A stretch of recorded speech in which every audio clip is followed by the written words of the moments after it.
আমাদের সমাজে যতগুলো শিরকি কর্মকাণ্ড আমাদের সমাজে আছে, এই শিরকি কর্মকাণ্ডের মধ্যে বিশেষ করে সবচাইতে গুরুত্বপূর্ণ এবং জঘন্যতম একটা শিরিক হলো আমাদের সমাজে আছে, সেটা হলো কোনো কিছু বরকতের আশায় কপালে ছোঁয়ানো। আপনাকে কেউ টাকা দিয়েছে, ব্যবসা করতেছেন, ব্যবসা প্রতিষ্ঠান টাকা দিয়েছে, প্রথম কাস্টমার টাকা কোথায় ছোঁয়াচ্ছে? কপালে ছোঁয়াচ্ছে। তার মানে কি করতেছে? টাকাকে কপালে ছোঁয়াচ্ছে। ও ভেবেছে যে তার কপাল টাকার মাধ্যমে খুলে যাবে। নাউজুবিল্লাহ। এটা কি সম্ভব? সম্ভব? এটা কোশ্চিনকালও সম্ভব নয়। এজন্য টাকা কপালে ছোঁয়ানো এটা শিরকের অন্যতম একটা পর্যায়। শিরকের মধ্যে আরেকটা আছে, সেটা হলো পায়ে ধরে সালাম করা। আমাদের সমাজে কিন্তু আছে এটা, পায়ে ধরে সালাম করার প্রবণতা। বিয়ে করে নতুন বর বউ পায়ে ধরে সালাম করে, পীর সাহেবের পায়ে ধরে সালাম করা, বাবা মার পায়ে ধরে সালাম করা, আলেম ওলামার পায়ে ধরে সালাম করা আছে কিনা? আছে আমাদের সমাজে।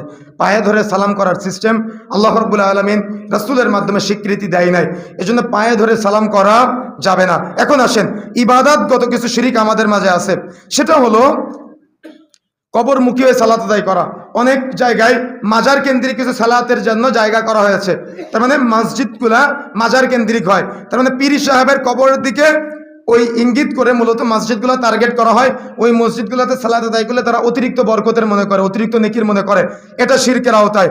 দ্রুত দোয়া কবুলের আশায় পীরের কবরের দিকে মুখ করে দোয়া করা, রাসূলের কবরের দিকে মুখ করে দোয়া করা, ওলির কবরের দিকে মুখ করে দোয়া করা, এটাও শিরিক। তারপরে কবরের চারপাশে তাওয়াফ করা, এটাও শিরিক। তারপরে কবরে, দরবারে, মাজারে মানত করা, এটাও শিরিক। মানত কি করে বলেন তো? আমাদের সমাজে আল্লাহর সাথে চুক্তি করে। মানত করা মানে কি? আল্লাহর সাথে চুক্তি করা, যে আল্লাহ তুমি যদি আমার ছেলেকে সুস্থ করে দাও, তাহলে আমি অমুক বাবার দরবারে একটা ছাগল দিব, অমুক বাবার দরবারে একটা গরু দিব। তাহলে আপনি আল্লাহর সাথে কি করলেন বলেন তো? চুক্তি করলেন। যদি তুমি আমাকে দাও তাহলে আমি দিব। কিন্তু সাহাবায়ে কেরাম কি করতেন জানেন?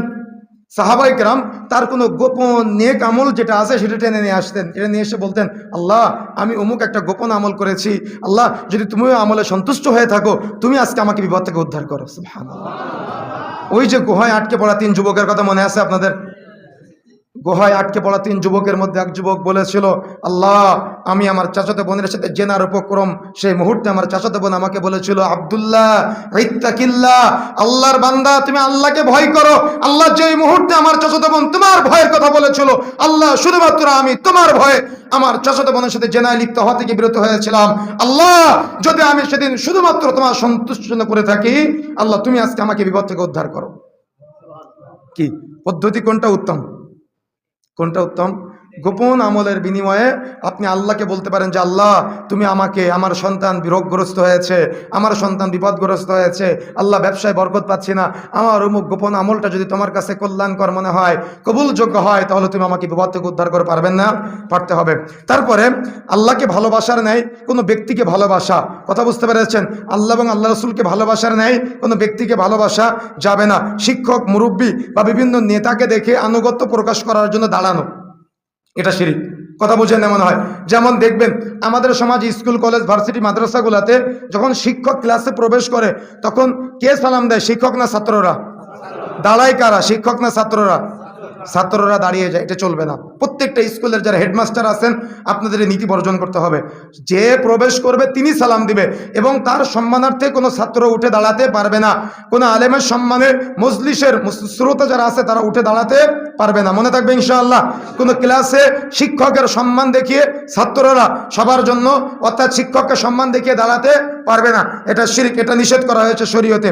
এরপরে আসেন একক ক্ষমতার উৎস মনে না করা এবং গায়েবের অধিকারী আল্লাহকে বাদ দিয়ে কোনো ব্যক্তিকে মনে করা। কি গায়েবের অধিকারী বলে না অনেক পীরকে, অনেক কবিরাজকে? তারা গায়েব জানে না। মূলত তারা কি করে জানেন? আয়না ভরণ দেয় হয়তো আপনার কাছে, তারা ভবিষ্যৎ বলে দিতে পারে, বা তারা পূর্বে যেগুলো হয়ে গিয়েছে তারা না জানলেও সেটা বলে দিতে পারে আয়না ভরণ দেওয়ার মাধ্যমে। মূলত জিন হাসিল করার মাধ্যমে তারা বলে, কিন্তু এটা করা শিরিক। তারা বলতে পারবে এটা সত্য, কিন্তু যদি আপনি এটা গ্রহণ করেন তাহলে শিরিক হবে। কথা বুঝতে পেরেছেন? এই জন্য আয়না ভরণ দেওয়া, চাল পড়া নেওয়া, কেউ কিছু যদি চুরি হয়ে যায় তাহলে এই চুরিকৃত যেগুলো আছে এগুলো খোঁজ নেওয়ার জন্য ওই শিল চাপা দেওয়া বা এরকম ধরনের কোনো অনেক প্রচেষ্টা আমাদের সমাজে আছে, এগুলো সবই শিরিক। বা স্বামী স্ত্রীর মাঝে ভালোবাসা সৃষ্টি করার পথ এবং পদ্ধতি অবলম্বন করা, এই যে সমাজে প্রচলিত পদ্ধতি আছে, এগুলা শিরকের আওতায়, এগুলো থেকে বিরত থাকতে হবে। এরপর আসেন অভ্যাসগত কিছু শিরিক আমাদের মাঝে আছে, তাওহীদের জ্ঞান না থাকার কারণে যে শিরিকগুলো মানুষ করে থাকে, তার 1 নম্বর শিরিক হলো সেটা রোগ নিরাময়ের উদ্দেশ্যে বা রোগ নিরাময়ের জন্য বা বিভিন্ন বালা মুসিবত থেকে বাঁচার জন্য অস্ত্র ধাতুর আংটি বা বড়লোক হওয়ার জন্য অস্ত্র ধাতুর আংটি বা শরীরে, কোমরে, মাজায়, গলায় তাবিজ ব্যবহার করা। আচ্ছা, আমি তো বুঝি না যে অস্ত্র ধাতুর আংটি বিক্রি করে বিভিন্ন মাহফিলে বা বিভিন্ন দোকানে দোকানে, বাজারে বাজারে, ও তো সুন্দর করে বসে এক জায়গায় বসে, ও তো বিভিন্ন গরিব হালাতে বসে থাকে, তাই না? তো ওই আংটির মাধ্যমে যদি বড়লোক হওয়া যেত তো ও তো আগে বড়লোক হতো। কথা বুঝেন না মনে হয়? আংটির মাধ্যমে যদি বড়লোক হওয়া যেত তো ওই যে বিক্রি করতেছে ও আগে বড়লোক হতো কিনা? তো আপনাকে ধোকা দিচ্ছে না? কথা বুঝেন না মনে হয়, বুঝতে পেরেছেন? তো অস্ত্র ধাতুর আংটি কি আপনাকে বড়লোক বানাতে পারে? তাবিজ কি আপনাকে বিপদ থেকে মুক্তি দিতে পারে, রোগ থেকে মুক্তি দিতে পারে? আল্লাহ রাসূল বলেছেন, মান আল্লাকা তামিমাতান ফাকাদ আশরাক, যে তাবিজ ঝুলালো সে শিরিক করলো, যে তাবিজ ঝুলালো সে শিরিক করলো। এজন্য ছোট বাচ্চা হোক বড় হোক, কোরআন মাজিদ তাবিজ হিসেবে ঝুলানোর জন্য আসে নাই, কোরআন মাজিদ আমাদের হেদায়েতের জন্য। কথা বুঝতে পেরেছেন?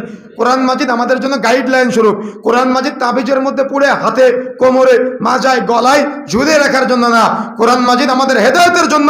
কোরআন মাজিদ আমাদের গাইডলাইন স্বরূপ। কোরআন মাজিদ হলেন হুদা, কোরআন মাজিদ হলেন বুরহান, কোরআন মাজিদ হলেন দলিল, কোরআন মাজিদ হলো সত্য মিথ্যার পার্থক্যকারী। কথা বুঝতে পেরেছেন? কিন্তু কোরআনকে তো আপনারা হুদা হিসেবে গ্রহণ করেন না, নূর হিসেবে গ্রহণ করেন না, মুস্তাকিম হিসেবে গ্রহণ করেন না, আপনারা ফুরকান হিসেবে গ্রহণ করেন না, আপনারা বলেন শরীফ। কি বলে কিনা? বলে কোরআন শরীফ, মাজার শরীফ, খানকা শরীফ, বলে না? এই শরীফ বেদাতি শিরকি কর্মকাণ্ড থেকে কোরআনের নামটা বাংলাদেশে শরীফ হয়ে গিয়েছে। সৌদি আরবে যান, কোনো কোরআন মাজিদের গায়ে শরীফ লেখা দেখতে পাবেন না, কিন্তু বাংলাদেশে সব শরীফ, সব শরীফ হয়ে গিয়েছে। এই জন্য এটা বলা চলবে না, বিরত থাকতে হবে। এবং যার শরীরে, গলায়, কোমরে, মাজায় যারা তাবিজ ঝুলিয়ে রেখেছেন, তাবিজকে বিভিন্ন অজুহাতে ঝুলিয়ে রেখেছেন, যে কোনো অজুহাতে ঝুলান না কেন, এটা শিরকি আকবার হবে। অস্ত্র ধাতুর আংটি ব্যবহার করলে শিরিক হবে। সুতরাং এই মজলিসে মহিলাদের মধ্যে যারা কথাবার্তাগুলো শুনছেন, পরবর্তীতে শুনবেন, আপনাদের মাধ্যমে দাওয়াতটা সবার মাঝে পৌঁছে দিবেন। যে তাবিজ ঝুলায়, যে তাবিজ বিক্রয় করে, যার শরীরে তাবিজ আছে, ওই অবস্থা যদি সে মারা যায়, তওবা না করে সে জান্নাতে যাবে না, তার মৃত্যু হবে শিরকের উপরে। এই জন্য তওবা করে ফিরে আসতে হবে। শরীরে, গলায়, কোমরে, মাজায়, হাতে যদি তাবিজ থাকে, এই মুহূর্তে সে তাবিজ খুলে ফেলতে হবে। কেন? তাবিজ আপনাকে কোনো প্রকার বিপদ থেকে উদ্ধার করতে পারে না। বিপদ থেকে উদ্ধার করার মালিক কে? আল্লাহ। রোগ মুক্তির মালিক কে? আল্লাহ।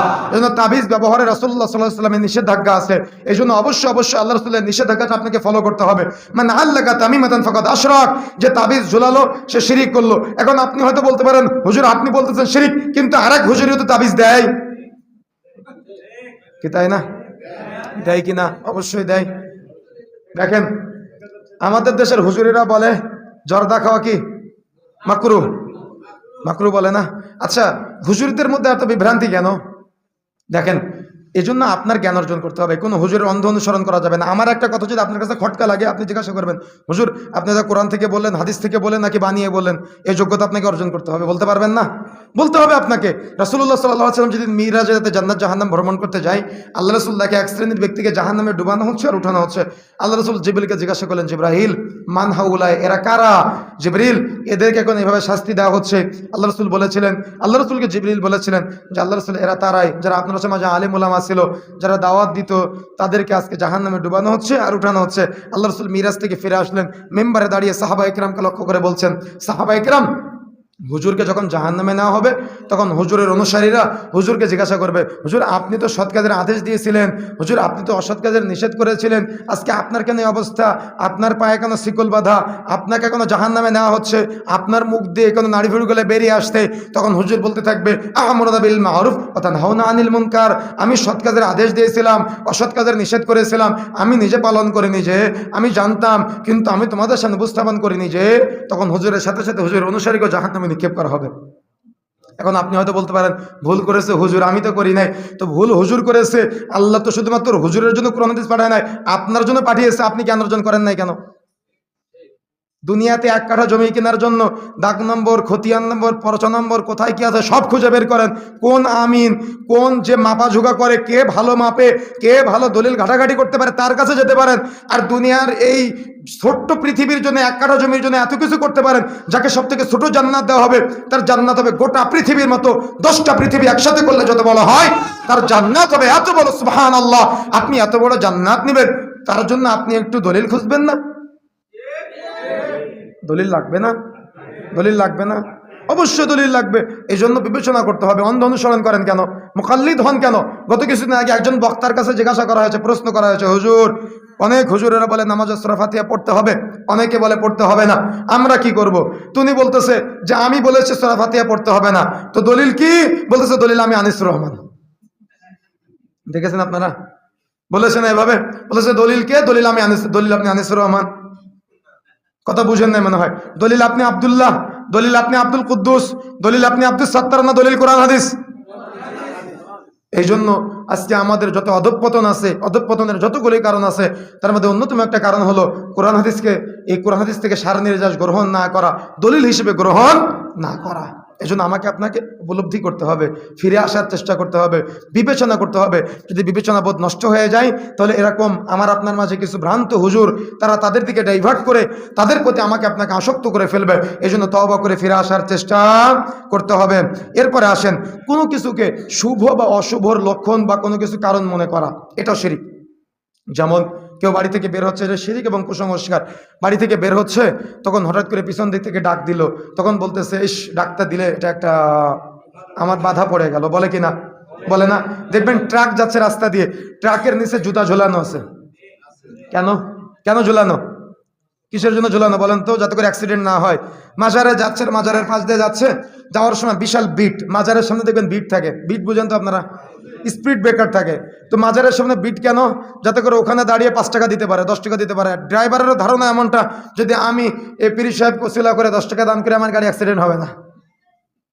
কি এমন ধারণা আছে কিনা? এমন ধারণা আছে না আমাদের মাঝে? এই জন্য এই ইবাদতগুলা বা পরিচালনাগত বা অভ্যাসগত শিরক কিন্তু আমাদের মাঝে এমন বহু আছে। এগুলা থেকে আমাদের বিরত থাকতে হবে। পারবো ইনশাআল্লাহ? আমাদের আপ্রাণ চেষ্টা করতে হবে। সমাজে প্রচলিত শিরকের মধ্যে একটা হলো লোক দেখানো ইবাদত করা। লোক দেখানো ইবাদত অর্থাৎ রিয়া অসুমাহা। অনেকেই কুরবানির ঈদের দিন কুরবানির নামাজ পড়ে না, কিন্তু গরু জবাই করে। ইমাম সাহেব পাশে থাকলে 2 রাকাত নামাজ 5 মিনিট লম্বা, কেউ পাশে নেয় 2 রাকাত নামাজ 30 সেকেন্ডে শেষ। আছে না এমনটা? এশার সালাতে তাই করে না, তার রাবির সালাতে মসজিদে জায়গা ধরে না। কথা কি বুঝতে পেরেছেন? এমন বহু আমাদের মাঝে পার্থক্য আছে। জাকাতের শাড়ি কাপড় চোপড় দেওয়ার জন্য লম্বা লাইন, শত শত মানুষ, হাজার হাজার লক্ষ লক্ষ মানুষ, তার মধ্যে তার মানে পদদলিত হয়ে বহু মানুষ মারা যায়। দেখেছেন আপনারা? এগুলা থেকে আমাকে আপনাকে বিরত থাকতে হবে। আল্লাহ ব্যতীত অন্য কারোর নামে কসম করা, এটাও শিরক। কিন্তু গত কিছুদিন আগে দেখলাম একজন বক্তা ওয়াজের মাহফিলে কোনো একটা কিছুকে কেন্দ্র করে বলতেছে, কোরআন ধরে শপথ করতেছি আমি আর জীবনে আপনাদের মাহফিলে আসবো না। কোরআন ধরে শপথ করা যায়? কোরআন ছুঁয়ে শপথ করা যায়? মাথা ছুঁয়ে শপথ করা যায়? সন্তানের গায়ে হাত দিয়ে শপথ করা যায়? মসজিদ ছুঁয়ে শপথ করা যায়? সূর্যকে কেন্দ্র করে শপথ করা যায়? রাসূলকে কেন্দ্র করে শপথ করা যায়? যায় না। যদি করেন তো শিরিক হবে। কথা বুঝতে পেরেছেন? শিরিক করতে হবে, শপথ করতে হবে কার নামে বলেন তো?